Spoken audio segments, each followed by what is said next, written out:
Sabi ng iba, Toyota ang magandang bilhin. Bakit?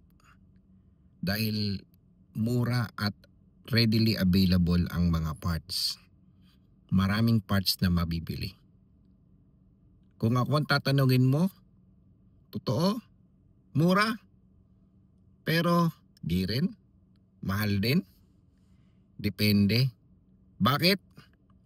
Dahil kapag bumili ka ng Toyota original parts, totoong mahal. Kaya nga nakalagay sa kanilang kasa no to counterfeit. Pero may mabibilhan kang mura. Saan? Gaya ng Banawe, Apalit, o di kaya dyan sa may Evangelista. Makakapamili ka. Pwede ka bumili ng China-made, Taiwan, o di kaya refurbished. May mga original din. Kaya totoo yung sinasabi ng iba, may mura, pero hindi lahat. Gaya nito, 2017 Vios. Oh, ayan. Magkano yan, idol?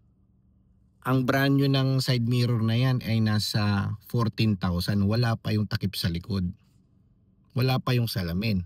How much more kung bibilin mo lahat yun? Pero kung replacement yan, siguro mga less than 8,000 lang yan. Buo na yun.